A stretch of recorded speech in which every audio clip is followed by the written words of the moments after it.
Tragedy in Oklahoma City.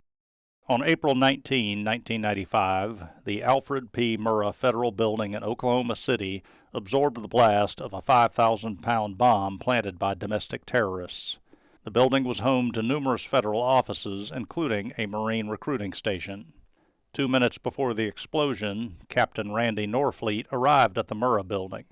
Norfleet, a KC-130 pilot, was the officer selection officer in Stillwater, Oklahoma, and had made a spur-of-the-moment decision to visit the recruiting station.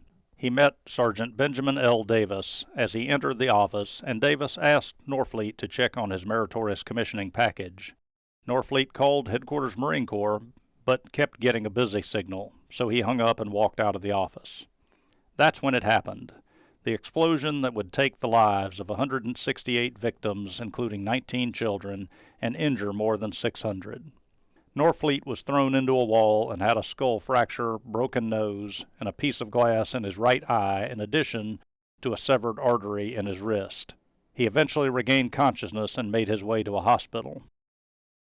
Among the first responders working the horrific scene at the Murrah Building was New York City police officer Michael S. Curtin, a first sergeant in the Marine Corps Reserve. On the morning of April 21st, Curtin noticed blue trousers with a red blood stripe in the debris. Curtin determined that he had found Captain Randolph Guzman, the recruiting station's executive officer. Curtin asked around and found 3 fellow Marines to help him. They draped an American flag over the body and brought Captain Guzman out of the rubble. "When we came out of the building, I couldn't believe what I saw," Curtin said. "Everyone was watching in silence as we brought our Marine out.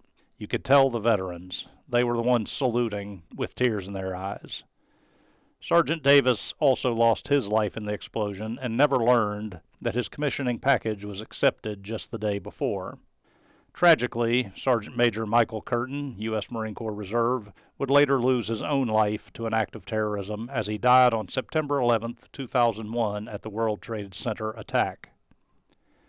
Captain Norfleet medically retired from the Marine Corps in October 1995, 6 months after the bombing. He never regained vision in his right eye. He was a key witness in the trials of both Timothy McVeigh and Terry Nichols, and in 2001, he attended a closed viewing of McVeigh's execution. A memorial in honor of the victims of the April 19, 1995 Oklahoma City bombing sits where the Alfred P. Murrah Federal Building once stood. 168 stone chairs sit in rows, each etched with the names of those lost, including the 2 Marines, Captain Randolph A. Guzman and Sergeant Benjamin L. Davis, who died serving their country.